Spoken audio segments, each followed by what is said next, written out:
Salut, c'est Elsa, embarquez avec moi à la découverte d'un artiste, d'un univers, d'un projet. C'est tout de suite dans Quand la musique est bonne. Un podcast Fossa FM. Bienvenue dans un nouveau Quand la musique est bonne. Et aujourd'hui, à mes côtés, je reçois José. Comment vas-tu ? Ça va très bien, merci beaucoup de me recevoir. C'est un plaisir. Alors toi, tu es autrice, compositrice, interprète. Et tu as sorti un titre qui est parfait pour l'été. Il s'appelle Canicule. Alors on va évidemment en parler.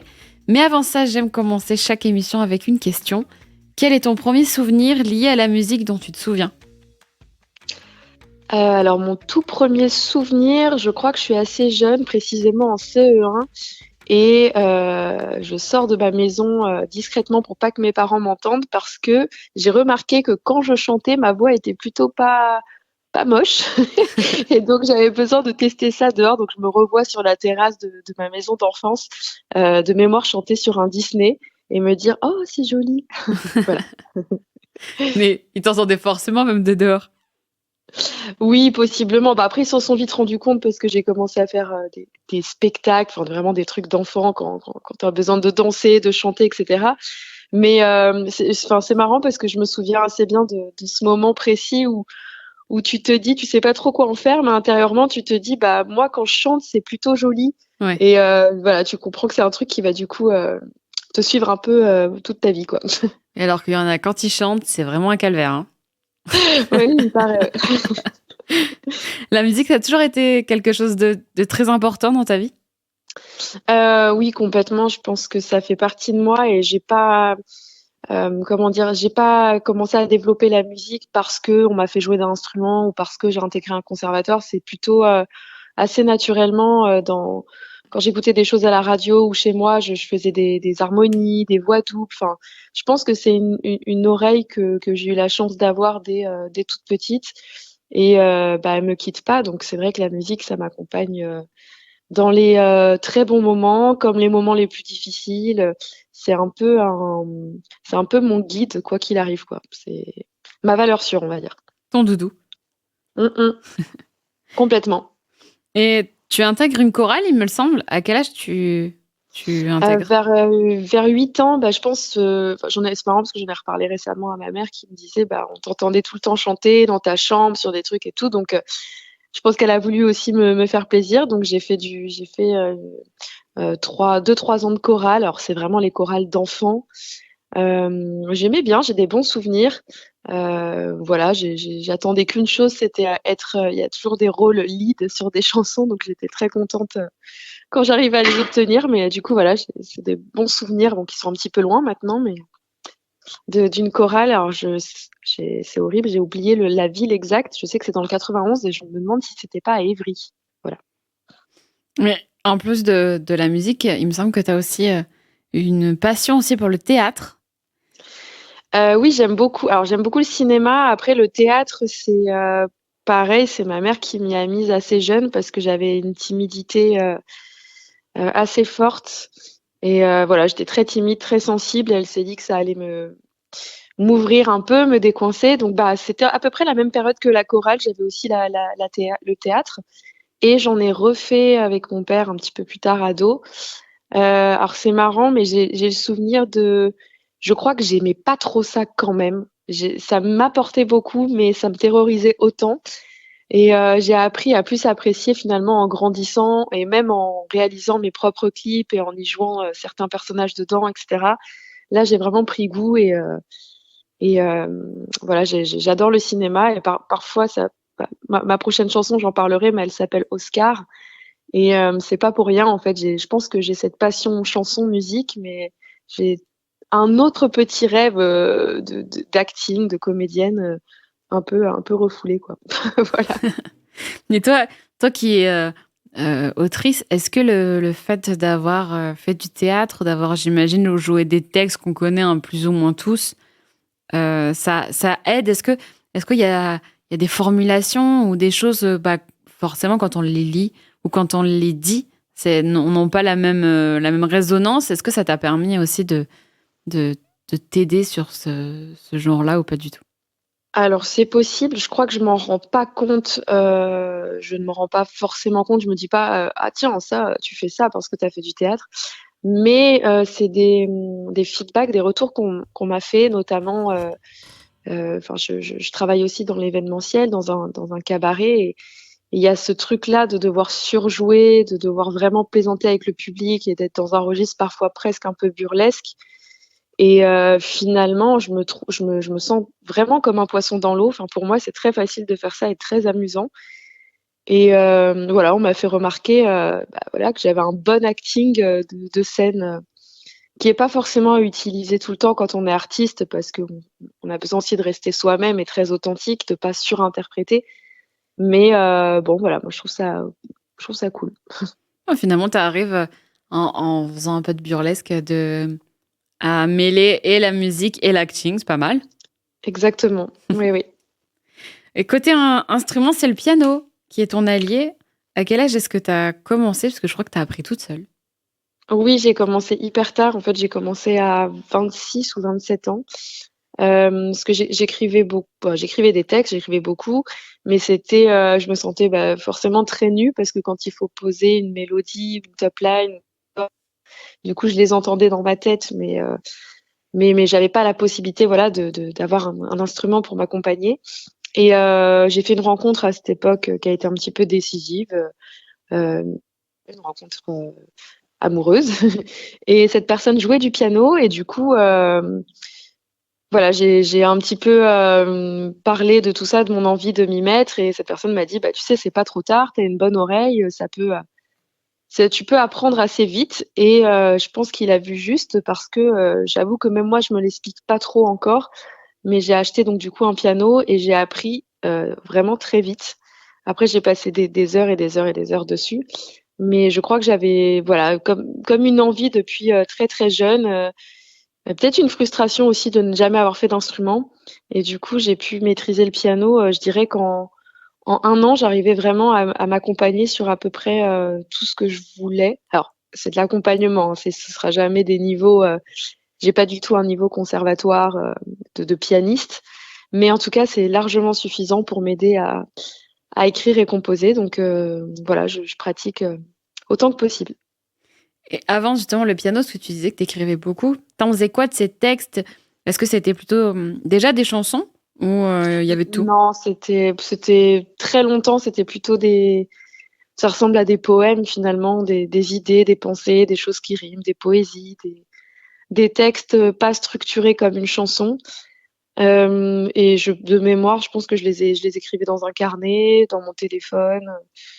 C'était assez anarchique. Et puis, jusqu'au moment où je me suis quand même forcée à me dire, essaye d'écrire des choses qui ressemblent à des chansons, force-toi à ce que ça soit un couplet, un pont, un refrain, parce que c'est une gymnastique qui est vraiment différente.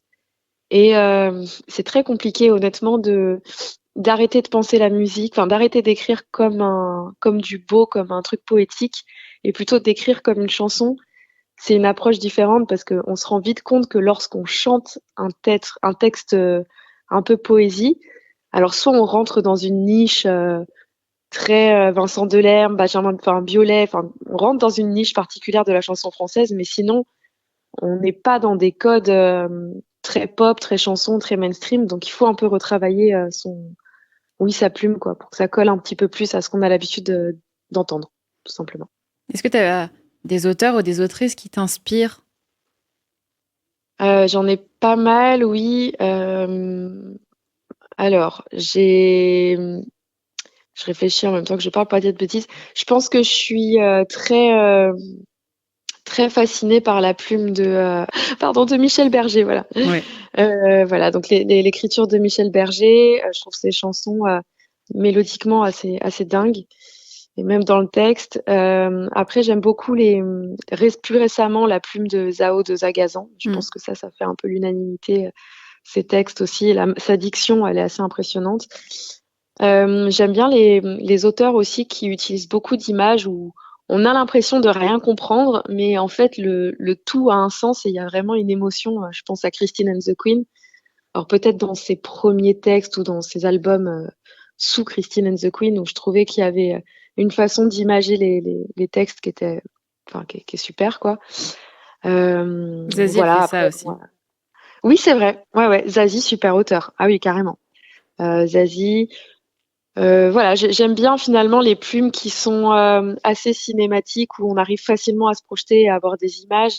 Et j'aime beaucoup Christophe aussi, Mm. parce que Christophe, il savait vraiment mêler son texte à des sonorités. Enfin, généralement, quand on écoute, les mots vont avec le son, et ça, c'est aussi vraiment fascinant. Ouais. Non, et donc, ta carrière musicale, tu deviens artiste, mais avant ça, tu avais commencé une carrière en marketing. Qu'est-ce qui t'a fait dire, le marketing, stop, je veux devenir artiste, je me lance en tant qu'artiste? Je pense que ça tourne pas mal autour de. Alors, je dirais pas que c'est toujours la même rencontre, mais en tout cas, ça conditionne pas mal. C'est vrai que j'ai été dans un cursus hyper classique de faire mes études. J'ai fait une école de commerce, j'ai voilà, eu mon premier CDI, CDD, tout ça. Mais j'avais la musique toujours en passion, mais c'est une passion qui était vraiment réservée à les repas familiaux, voilà, des choses qui sortent comme ça. Oh, Marion, elle a une jolie voix, mais pas plus. Et je pense que ce qui a été le tournant, c'est que j'ai commencé une période à Paris, complètement par hasard, à découvrir qu'il y avait des open mic et des jams, voilà, ouvertes à Paris. Alors je savais pas que ces endroits-là existaient. En fait, moi j'ai grandi à Toulouse et j'ai pas eu la chance de voir ce type d'endroit quand je me baladais dans les rues. Alors je sais pas s'il y en a maintenant à Toulouse, peut-être, j'espère. Mais en tout cas, à Paris, voilà, j'ai pu découvrir à l'époque le Scénarium, l'Orphée, qu'est-ce qu'il y avait d'autre? Le Baryton. Et ces établissements-là proposent à des artistes de venir chanter des reprises, des compos. Et pour moi, ça a été une libération parce que du coup, j'ai rencontré beaucoup de gens comme moi. Enfin voilà, je me sentais un petit peu isolée, alors soit qui étaient déjà dans une voie pour se professionnaliser, soit qui faisaient ça par hobby, etc. Et je pense que pour moi, ça a été le vrai tournant. Et finalement, quand je partais travailler dans le marketing, j'avais tout le temps ces idées-là d'open mic qui revenaient encore et encore, et j'attendais que ça en fait. J'attendais que le week-end ou de sortir du boulot pour y aller. Et ça a commencé à créer une espèce de petite balance où je pense que je me couchais de plus en plus tard, j'arrivais de plus en plus tard au travail, j'étais de moins en moins concentrée, de moins en moins dedans. Et j'ai pris la décision à 27 ans de tout arrêter. J'ai vraiment démissionné un peu du jour au lendemain enfin, presque du jour au lendemain de la société dans laquelle j'étais. Je pense que c'était un petit peu fou avec du recul. Parce que souvent on me dit c'est courageux de faire ça. Oui, il y a une part de courage, mais il y a un peu une part de folie. Et puis j'étais pas très heureuse dans mon ancien travail. Je sais pas si je le conseillerais dans la manière dont je l'ai fait, parce que derrière j'ai eu plein de soucis financiers. Enfin, c'était compliqué finalement de rebondir et de vivre un peu d'amour et d'eau fraîche. Ça n'existe pas. Mais en tout cas, voilà, faut pas hésiter.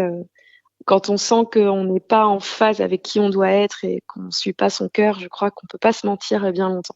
Voilà. Et est-ce que le fait d'avoir fait du marketing t'aide aussi dans ton projet, dans ce Oui. que tu veux, parce que beaucoup d'artistes, certains artistes n'ont pas cette vision-là que finalement toi tu as eue.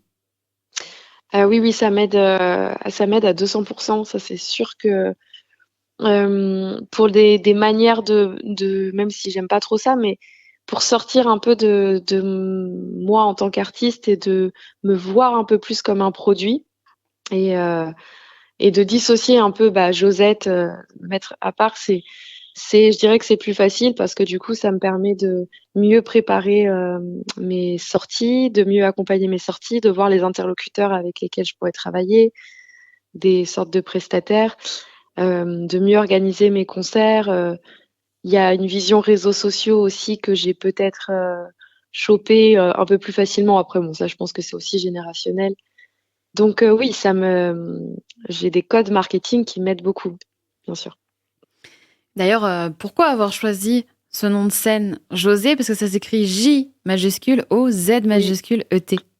C'est vrai que phonétiquement, ça se dit José, c'est complètement vrai. En réalité, c'est Josette. Alors voilà, Ok.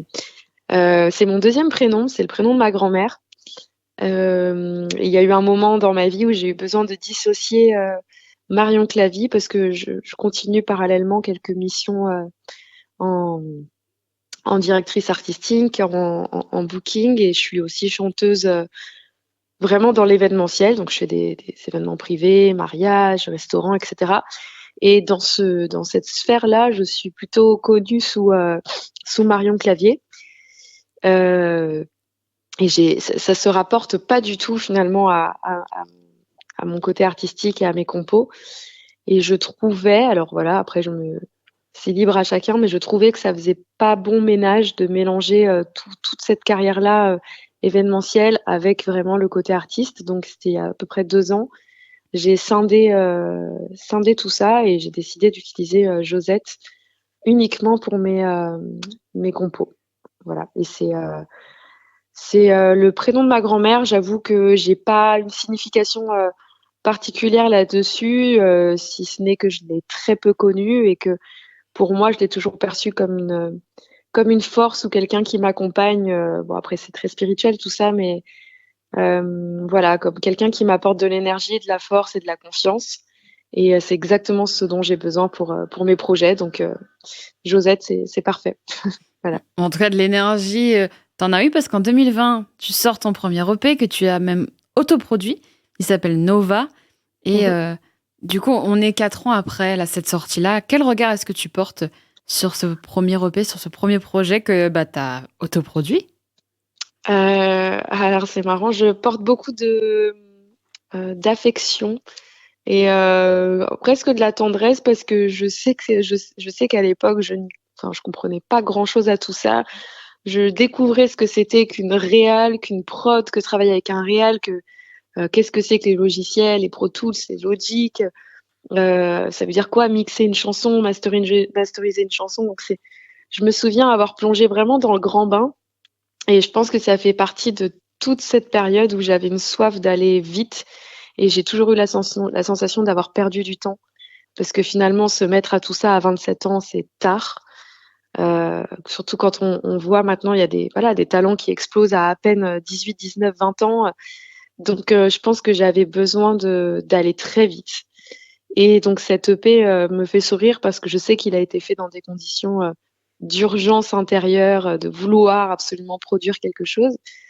Je trouve ça pas mal pour un premier EP. Après, bien sûr, maintenant, je vois plein de choses dans l'écriture, dans la réal, où ça ne me plairait plus actuellement de faire ça.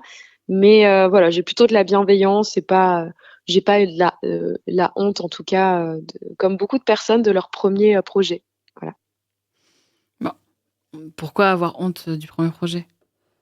Je sais pas, c'est ce que j'entends beaucoup autour de moi. Après, c'est des artistes qui ont fait ça peut-être très jeunes, et c'est vrai que quand ils ont un regard sur leur premier single ou premier EP à 20 ans, tout assez, bon, souvent, il y a de l'eau qui a coulé sous des ponts. Il y a voire même certains qui ont complètement changé d'univers.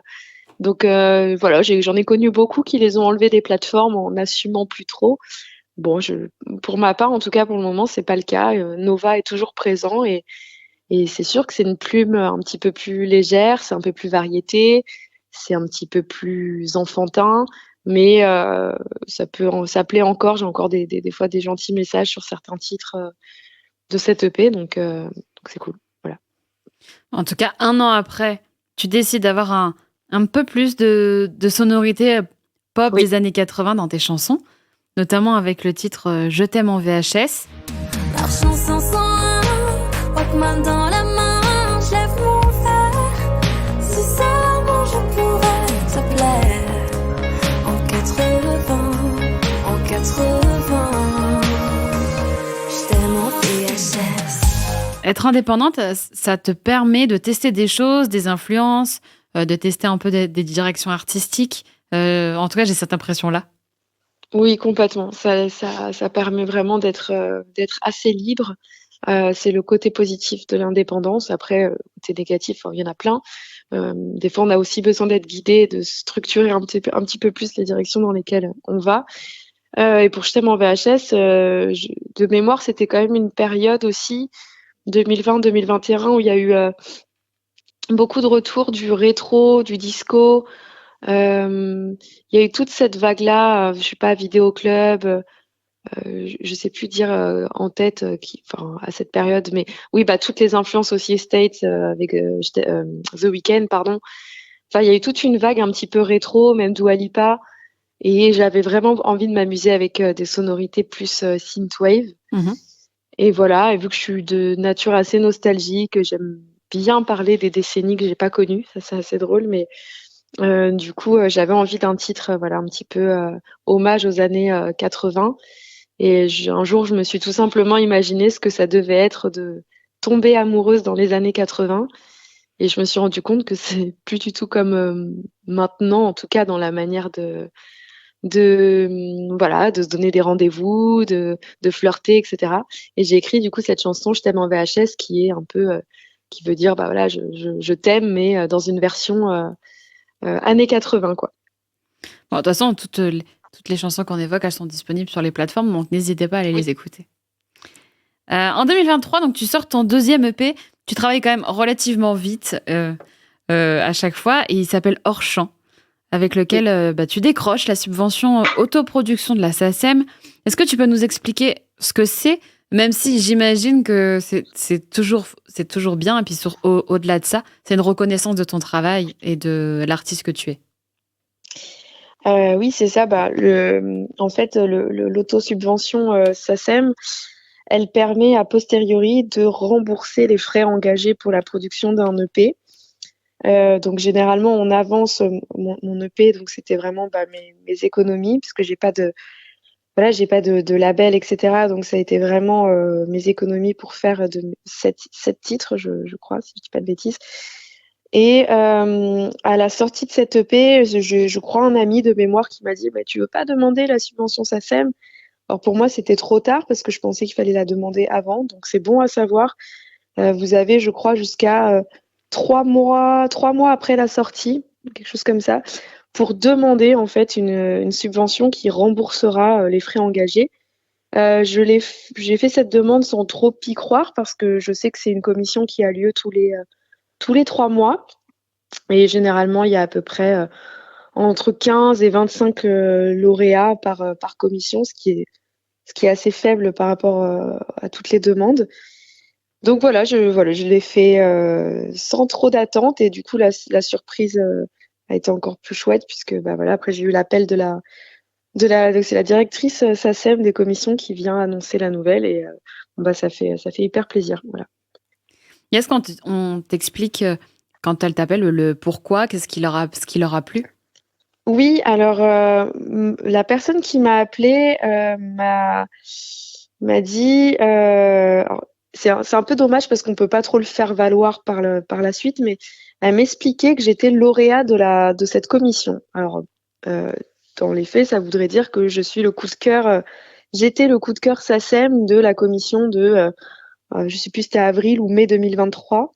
Ouais. Donc c'est une super info, mais sur laquelle il n'y a pas forcément un relais. Enfin, je veux dire, on reçoit pas un prix ou une étiquette avec marqué lauréat. Ça se passe pas vraiment comme ça, mais en tout cas, ils ont plaisir à quand même le dire en off pour que, bah voilà, c'est hyper gratifiant. Ils ont beaucoup aimé mon dossier de presse. Alors voilà, ils m'ont dit que c'était hyper pro la manière dont je l'avais mis en œuvre, quoi. Alors ça, je pense que c'est des petits restes marketing, en effet. Et ils ont été conquis par l'EP où ils ont trouvé qu'il y avait une cohérence dans l'univers, qu'il y avait des jolis textes, des belles chansons. Enfin, après, ils s'attardent pas énormément sur les feedbacks. J'ai la chance juste de connaître une personne qui était dans cette commission et qui m'a dit qu'ils ont trouvé que le projet était très pro par rapport au fait que je suis indépendante. Enfin, que voilà, le rendu était pro dans la réalisation, dans les textes, etc. Et c'est ça qui aurait attiré vraiment leur attention en se disant, bah, ok, on va la suivre, on la soutient et puis on va suivre aussi la suite de ses projets. Voilà. Donc cet EP-là, il s'appelle Hors Champ. Et évidemment, Oui. c'est un nom qui n'est pas choisi par hasard. D'ailleurs, on l'a évoqué, tu adores le cinéma. Oui. Et il y a un titre qui porte cet EP, qui s'appelle Tarantino. Je te propose qu'on l'écoute, et comme ça, on en parle juste après.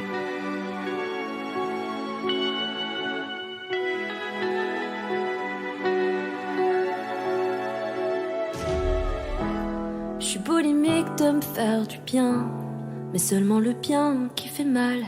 Derrière mon visage innocent, je finis toujours par être coupable. Regarde-toi sortir les dents, regarde-moi mordre mes lèvres, un scénario de mauvais rêve. Je voudrais une fin qui change. Je voudrais une fin où tout le monde tremble. À la Tarantino. À la Tarantino. Je passe des roses au couteau, des rires au mélo, romantique au fiasco. Si t'es accro, je suis accro. Je veux une fin à la Tarantino. J'ai mis des cactus dans nos draps, souillé nos rêves, crié pour toi. L'ivresse docile, la proie facile, tu disparais soudain, tout est fragile. Regarde-toi hausser la voix, regarde-moi hurler pour toi. Le scénario d'un mauvais rêve. Je voudrais une fin qui change. Je voudrais une fin où tout le monde tremble. À la Tarantino. À la Tarantino. Je passe des roses au couteau, des rires au mélo, romantique au fiasco. Si t'es accro, je suis accro. Je veux une fin à la Tarantino. À toi, le bon tireur, le beau parleur, mon acteur. C'est l'enfer du décor, tu n'es plus celui qu'on adore. Les victimes héroïnes seront les seules à te dire que rien ne vaut le drame d'un grand final. Chérie, dis-moi que j'ai tort. Tu crois pas qu'on s'aime un peu trop fort? J'ai la sensation que ça va finir mal. Vraiment mal.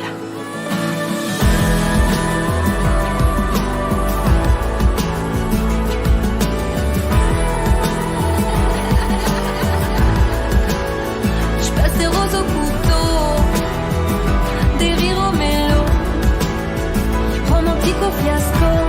Si t'es accro, je suis accro. Pourvu qu'on s'aime, pourvu qu'on se traite de tout, pourvu qu'on s'aime, pourvu qu'on s'aime surtout. À la Tarantino.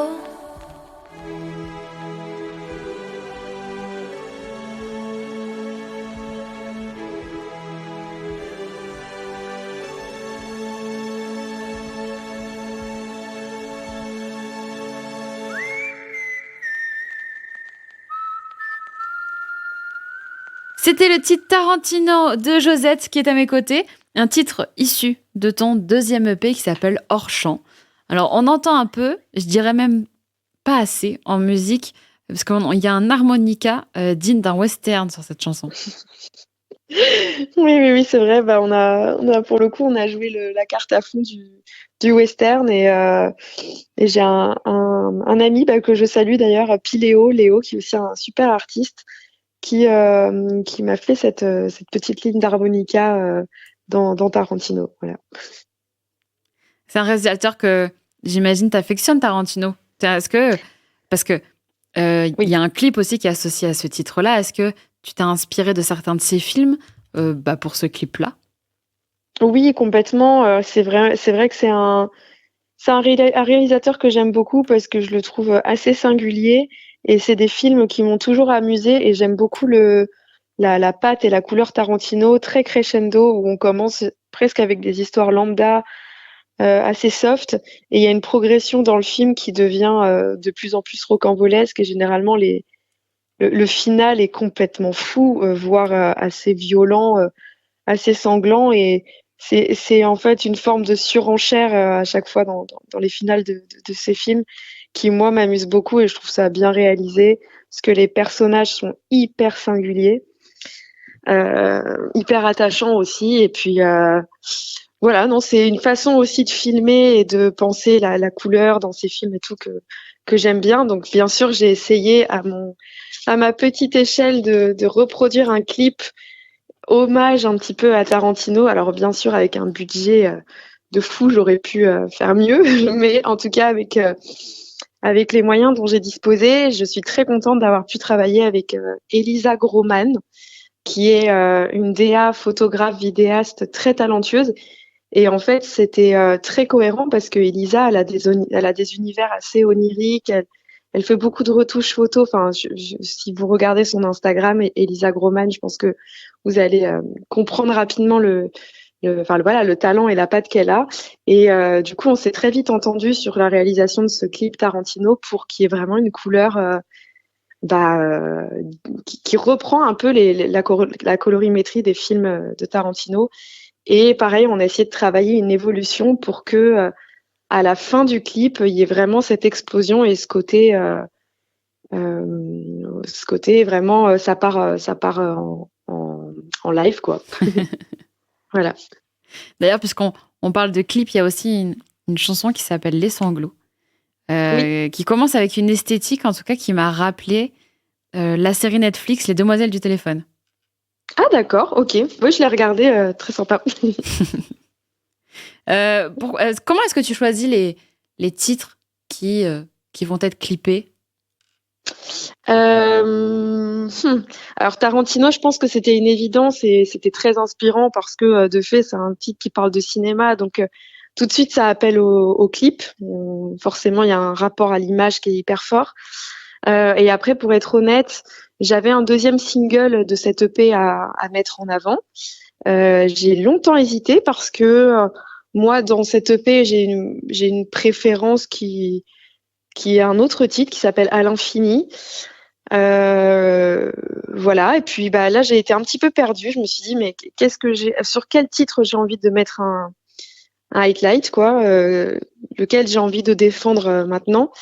Et pour être totalement franche, je pense que j'ai choisi tout ça en faisant presque un petit sondage sur mes abonnés, mon entourage, en essayant de voir un petit peu naturellement le coup de cœur des gens. Et ça a été Les Sanglots qui ressortaient beaucoup.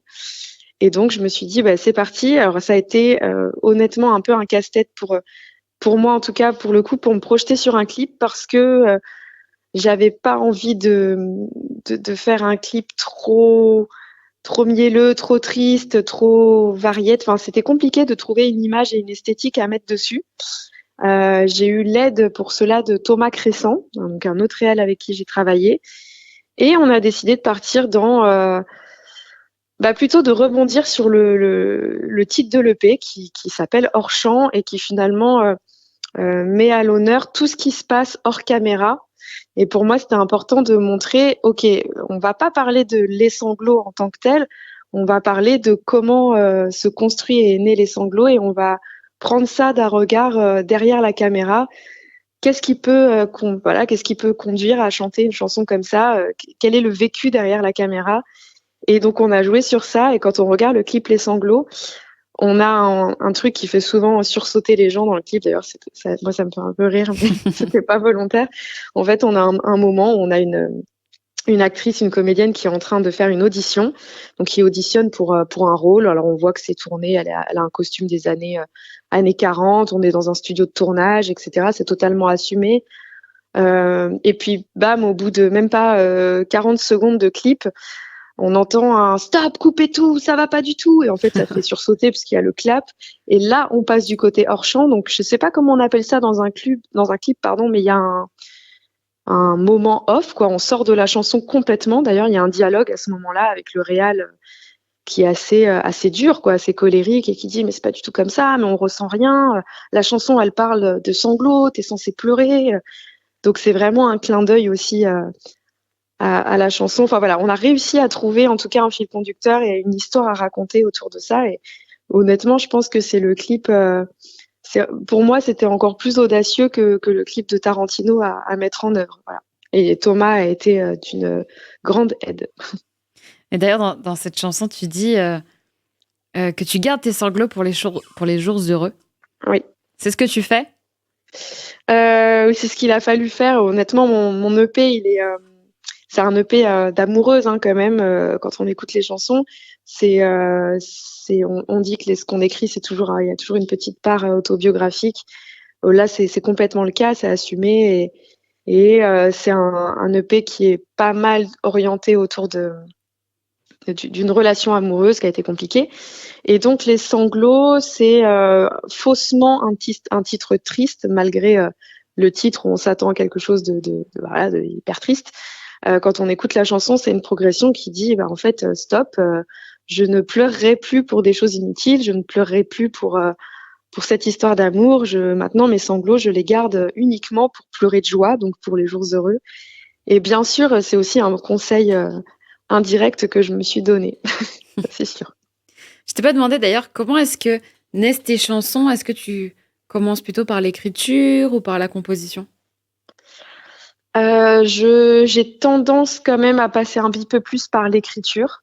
Si j'ai des phrases, des choses qui arrivent, je les note vite sur mon portable pour pas oublier. Très rapidement, c'est quand même lié à une mélodie qui arrive en tête. Enfin, quand on écrit les mots, il y a une mélodie qui va avec. Donc voilà, je dirais que c'est peut-être par l'écriture et ensuite la mélodie. C'est plutôt rare que ça soit l'inverse, ou alors il faut que je me pose au piano et que qu'il y ait un truc qui m'inspire et que là il y ait des mots qui viennent dessus. Mais généralement c'est plutôt l'inverse. Est-ce qu'il y a des sujets sur lesquels tu voudrais écrire, mais pour le moment t'as pas trouvé le bon axe ou le bon moment? Oui, il y a des sujets. C'est vrai que j'essaye, j'ai des textes plus engagés, mais alors vraiment plus engagés et qui du coup ne passent pas par des métaphores, ne passent pas par des images, sont moins poétiques, il y a moins de jeux de mots, c'est beaucoup plus direct. Je vais donner un exemple très concret d'une artiste que j'aime beaucoup qui s'appelle Zélie. Sa manière d'écrire, sa patte, c'est quelque chose d'assez... son histoire, elle est assez directe en fait. Je sais pas si tu connais un peu l'artiste. Moi, c'est quelque chose sur lequel je suis assez admirative parce que c'est pas ma patte, c'est pas ma manière d'écrire vraiment. J'ai quelques textes qui traînent comme ça, mais c'est vrai que pour moi, pour le moment, c'est pas ce que j'ai montré sous Josette. Donc je sais pas si ça serait pas assez surprenant que je change un peu de revers d'écriture. Et c'est d'ailleurs pour ça que assez récemment, je me suis demandé si j'allais pas aussi commencer à partager mes textes pour d'autres artistes ou voilà les donner ou parce que j'écris beaucoup, mais j'écris des choses qui sont pas dans mon esthétique ou collent pas forcément. Enfin, si je me mets à écrire des choses un peu plus rap, par exemple, je pense que ça va, enfin dans le flow, ça va un peu surprendre. Et est-ce que ça me va bien? Je suis pas sûre non plus. Donc, en tout cas, voilà, j'aimerais bien aujourd'hui parfois, pouvoir défendre des choses un petit peu plus directes. Mais voilà, chacun son. On verra la suite. Voilà, je me ferme pas de porte. Bon, pour parler de ton actualité, je l'ai dit en introduction de l'émission. Alors, le 21 juin, tu as sorti un nouveau titre qui s'appelle Canicule. Évidemment, on le sait, peut-être dans le marketing, le 21 juin n'est pas choisi par hasard. Non, complètement. C'était un petit clin d'œil. D'ailleurs, j'ai pressé beaucoup mes deux réals, Valentin et Clem Aubert, pour que le titre puisse sortir à cette date. J'y tenais beaucoup. D'ailleurs, c'est un échec parce qu'il a plu toute la journée de mémoire. Enfin, il faisait pas beau. Chez nous, il faisait beau. Mais c'est pas grave. Ouais. Ah bah oui, mais chez vous, il fait toujours beau. C'est trop bien. Ouais. Et oui, tu l'as dit, tu as travaillé avec les frères Robert. D'ailleurs, si vous les connaissez pas, il faut que vous alliez voir leurs réseaux sociaux parce qu'en fait, ils vont même vous faire redécouvrir des chansons qu'on adore déjà. Par exemple, tu l'as évoqué tout à l'heure, ils ont repris une chanson de Zao de Zagazan qu'on connaît tous. Et pourtant, là, on la redécouvre. Comment est-ce que vous avez collaboré tous les trois, finalement? Comment est-ce que vous êtes rencontrés? Eh bien, je pense que j'ai eu de la chance parce que j'ai une amie, même deux amies, Marie Milton et Antoine Daly, à qui je fais un bisou, qui sont deux super artistes, et qui travaillaient déjà sur des titres avec soit avec Valentin, soit avec Clem, ou soit les deux ensemble. Ils sont ils travaillent beaucoup aussi main dans la main. Et je leur parlais à l'époque de Canicule, et qui était encore un piano-voix. Et je leur disais, j'ai besoin de réals assez audacieux, et j'ai besoin de réals qui vont donner un peu un coup de pied de modernité dans tout ça, et qui vont accepter de sortir de la variette pour commencer à avoir des partis pris beaucoup plus singuliers, beaucoup plus pop, mais plus badass aussi. J'avais besoin, je pense, après Hors-champ, de montrer une autre couleur et de sortir un peu de la douceur, enfin voilà, entre guillemets. Et à ce moment-là, les deux m'ont dit: ah, mais attends, je vais te mettre en contact avec les frères Robert, on sait jamais. Donc voilà, je les ai contactés tout simplement. Ils sont très sympathiques, et puis ce que j'ai apprécié, c'est que ils sont assez honnêtes, dans le sens où ils m'ont dit: voilà, nous on travaille. Si on a un coup de cœur sur un titre, si on aime bien, on se lance, sinon on se lance pas. Donc mine de rien, c'est bête, mais ça met une petite pression. On se dit: oh bah pourvu que je leur plaise, c'est un peu ça. Et puis bon, ça l'a fait. Du coup, on a bossé assez rapidement sur ce titre-là, et j'ai pu constater que moi, en studio, j'étais surtout avec Valentin, et effectivement, j'ai pu voir que ça trace, mais dans le bon sens du terme. C'est-à-dire que il a vraiment compris ma demande, mon besoin sur ce titre-là, et je dois dire que j'étais assez bluffée de la pertinence de ses choix, quoi, des sonorités, de sa vision pour le titre, parce que le résultat final est plutôt cool. Voilà. D'ailleurs, avec ce titre-là, tu offres une satire, et on en revient encore au cinéma, digne d'un film apocalyptique qu'on aurait pu voir au cinéma. Qu'est-ce qui t'a donné cette envie de parler de cette déchéance humaine que l'on a provoquée sur la planète? Des images, et encore et toujours des images. C'est assez... je sais pas, enfin, je suis pas du tout la seule à fonctionner comme ça, hein, mais souvent, je n'ai plus le contexte exact de quand est-ce que j'ai commencé à écrire Canicule. Je crois pas du tout que c'était pas sur une plage un jour où j'avais chaud, hein, pas du tout. Mais je crois que j'ai eu 2-3 phrases qui m'ont plu, et que de mémoire j'ai écrit. Je crois que c'était: l'été était bien trop chaud, l'ouragan a enlevé ton haut, et puis cornet fraise fondu au soleil, je trouvais ça chouette. Enfin, c'était des trucs que je trouvais déjà mélodiques en les écrivant. Et à ce moment-là, je me suis dit: ok, je vais essayer d'en faire une chanson. Et très vite, j'avais ces images un peu dans le registre du film Dune. Ce truc très apocalyptique, mais avec des images hyper sophistiquées, hyper esthétiques. Donc ça m'a aidé en fait à construire autour de ça, parce que c'est vrai que Canicule, finalement, j'aurais pu le composer avec une pop beaucoup plus acidulée, plus estivale, plus été, avec des registres plage, mer, mais c'était pas du tout ce revers-là que j'avais envie de prendre. J'avais plutôt envie de cynisme, de pointer du doigt des choses assez ridicules, alors toujours avec un peu d'humour, mais de plutôt montrer: allons-y, continuons comme ça, les gars, on est dans la bonne direction, on va tout droit là où il faut pas aller, mais on y va, c'est pas grave. Et voilà. C'est encore une fois, comme je disais tout à l'heure, sur des sujets vraiment très engagés, et j'ai encore ce besoin aussi d'en rire un petit peu, plutôt que prendre le sujet vraiment bras-le-corps, et me lancer dans une chanson qui serait vraiment très premier degré sur la canicule, quoi. Enfin, sur le réchauffement climatique, pardon. Est-ce qu'on va pouvoir découvrir ce titre-là sur scène, et ce qu'on a évoqué? Oui, tout à fait. Je suis en train de travailler avec mes musiciens. On a une résidence, voilà, musicale de prévue ensemble. Et pour être assez transparente, j'essaye de démarcher des scènes qui m'intéressent beaucoup, et sur lesquelles maintenant je pense que j'ai une vraie proposition, une couleur musicale à donner à mon public. Ouais. Et je suis dans l'attente. Voilà, je croise fort les doigts pour quelques belles scènes parisiennes qui sont assez difficiles d'accès. Mais voilà, je donne tout pour essayer d'y arriver, quoi. Sur la fin d'année, je pense qu'il y aura un beau concert, quoi qu'il arrive. Bon, on va suivre ça sur tes réseaux sociaux. Est-ce que tu l'as évoqué tout à l'heure, tu nous as parlé d'un autre titre qui s'appelle Oscar. Est-ce qu'il fera partie d'un EP ou est-ce que tu es déjà sur l'album? Oui, il fera partie d'un EP. C'est encore un peu ce que je me suis dit là, c'est qu'il y avait ce premier single, Canicule, un deuxième qui va arriver qui s'appelle Oscar, possiblement un troisième. Et généralement, dans la suite logique, lorsqu'on fait 3 sorties, ça, c'est souvent annonciateur d'un EP. Pour le moment, j'ai pas l'intégralité de ce troisième EP parce que je suis assez sélective dans les choix de chansons et j'ai vraiment très envie que chaque chanson qui constitue ce troisième EP soit une réussite ou me plaise complètement. Enfin, j'ai pas envie. Sur un EP, je trouve qu'on peut pas se permettre d'avoir je sais pas, la chanson 7 de l'album, enfin celle qu'on n'écoute pas trop, qu'on s'en fout, j'ai pas envie de ça. J'ai vraiment envie que chaque chanson fasse voyager. Donc je vais prendre mon temps. Si tout va bien, ça sortira en 2025, ce troisième EP.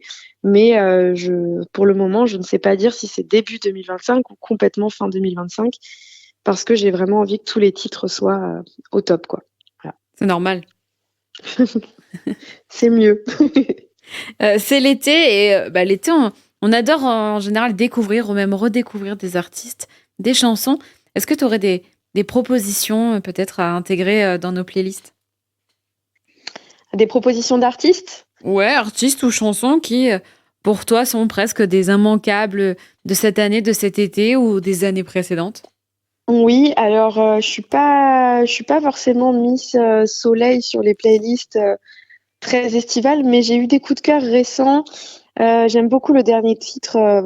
J'aime beaucoup, c'est même un euphémisme parce que je l'ai dans la tête tous les jours, donc c'est presque devenu chiant. Mais il y a une chanson qui s'appelle Garçon de mon âge de The French Chris. Ouais. The French Chris, voilà, qui est génial. Et d'ailleurs, il est en train d'un peu exploser et c'est très mérité. C'est aussi une personne que je trouve très créative et je pense qu'on a ce truc en commun de penser toujours avec des images dans la tête et son univers est hyper cinématique. Voilà, d'ailleurs, je rêverais de faire un duo avec lui. Je passe cette annonce au hasard. Mais voilà, la chanson, elle s'appelle Garçon de mon âge, elle est super. Qu'est-ce que j'ai écouté récemment? J'ai aussi le dernier titre de Antoine Dély, Comme un éclair, que je trouve très très bien réalisé avec un petit côté Elton John et j'ai aussi un peu l'impression d'entendre du Juliette Armanet mais version garçon. Oui. Et je trouve que ça lui va si bien. Donc voilà, c'est un peu mes 2 titres coup de cœur et puis rien à voir du tout.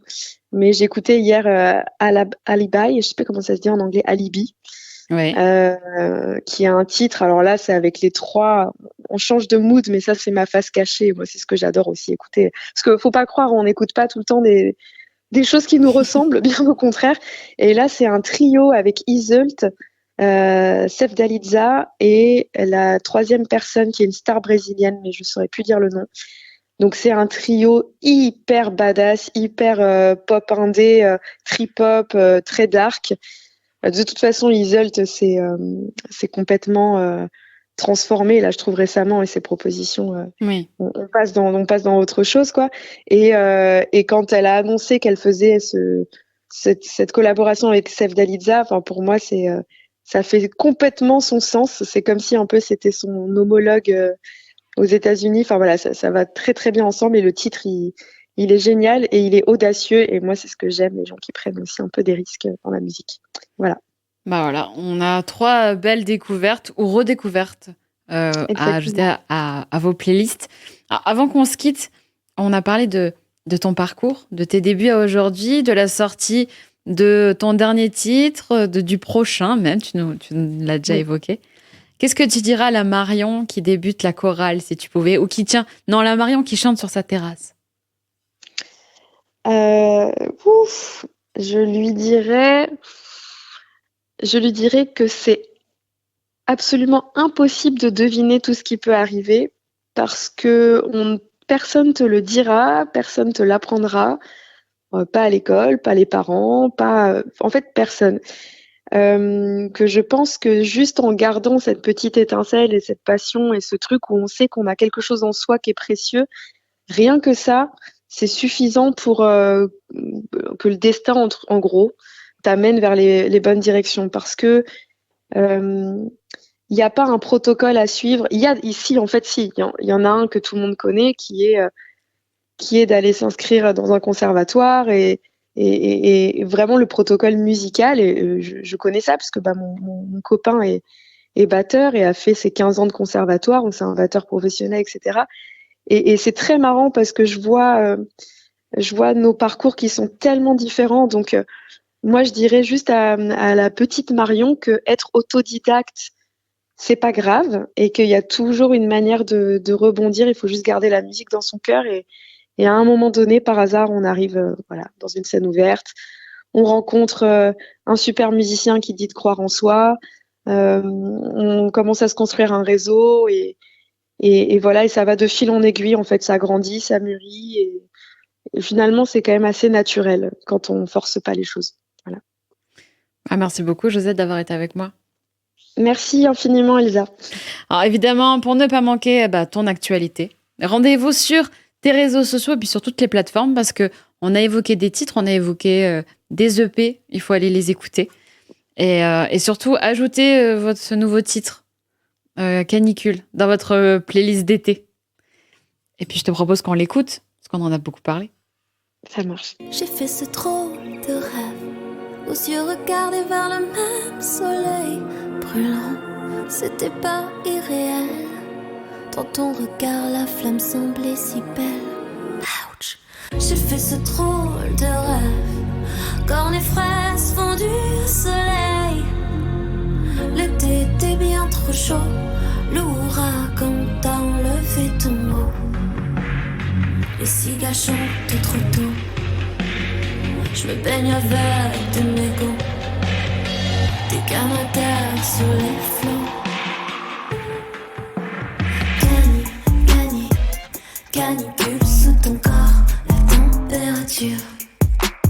Canine plantée dans mes reins, je mourrais d'amour avant que ça soit la fin du monde. La fin du monde, la fin du monde, la fin du monde. La fin du monde, la fin du monde. J'ai fait ce drôle de rêve, on suppliait tous le même soleil. Illusion du réel, un désert se dessine sur tes lèvres. J'ai perdu le sens du réel, indice UV risqué pour mes ailes. Ton corps devenu brûlant, on le sait, c'était mieux avant. Il est trop tard pour chanter, le bel canton des cigales, la cendre sur ton sillage me rappelle. Canicule sous ton corps, la température. Canine plantée dans mes reins, je mourrais d'amour avant que ce soit la fin du monde. La fin du monde, la fin du monde, la fin du monde. La fin du monde, la fin du monde. Et tous ces raz-de-marée, ouais j'en ai marre de marrer pendant que Bill étale ses billets. Je voudrais pardonner tous ces temps, allez, on voulait juste bronzer. La fin du monde, on voulait juste bronzer. Canine plantée dans mes reins, je mourrais d'amour avant que ça soit la fin du monde.